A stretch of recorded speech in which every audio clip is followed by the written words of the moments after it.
আসসালামু আলাইকুম প্রিয় 2025-26 সেশনের মেডিকেলের শিক্ষার্থীরা, আমার ছোটো ভাই বোনেরা, আশা করি সবাই অনেক ভালো আছো এবং সুস্থ আছো। তো অবশেষে আগামী 3 তারিখ তোমাদের ওরিয়েন্টেশন হচ্ছে ইনশাল্লাহ। তোমরা নিজ নিজ ক্যাম্পাসে তোমাদের ওরিয়েন্টেশনে অংশগ্রহণ করবে এবং এরপরে তোমরা ক্লাস শুরু করবে ইনশাল্লাহ। তো তোমাদের মেডিকেল লাইফ নিয়ে অলরেডি অনেকেরই অনেক রকম চিন্তাভাবনা থাকতে পারে।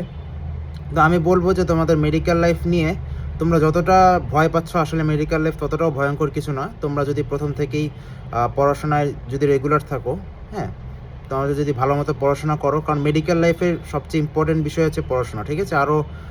আরও অনেক কিছুই থাকতে পারে, ঠিক আছে, বাট সেগুলো হচ্ছে অ্যাডিশনাল, ঠিক আছে? সবচেয়ে ইম্পর্টেন্ট এবং মেইন কাজ হচ্ছে তোমাদের পড়াশোনা করা, ঠিক আছে? তাই মেডিকেল লাইফে তোমরা যদি শুরু থেকে একদম রেগুলার থাকো, তোমাদের পরীক্ষাগুলো যদি সময় মতো ক্লিয়ার রাখতে পারো, তাহলে দেখবে যে মেডিকেল লাইফ আসলে খুবই সহজ, ঠিক আছে?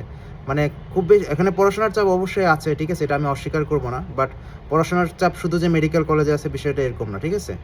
তবে মেডিকেলে পরীক্ষা অনেক বেশি, ঠিক আছে, পরীক্ষার চাপ অনেক বেশি থাকে, রেগুলার পরীক্ষা দেওয়া লাগে।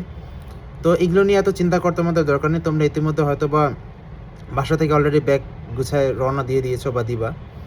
তো এখন অনেকে হয়তো বা বাসা ছেড়ে এই প্রথম মেডিকেল ক্যাম্পাসে যাচ্ছ, ঠিক আছে? অর্থাৎ এর আগে তোমরা বাবা মাকে ছেড়ে হয়তো বা থাকোনি, ঠিক আছে? তো যাই হোক, তোমাদের সবার আগামী জীবনের জন্য অনেক অনেক শুভকামনা। তোমাদের জীবনের যে নতুন অধ্যায় শুরু করতে যাচ্ছ, আশা করি সেটা অনেক ভালো হবে শুরু থেকেই ইনশাল্লাহ।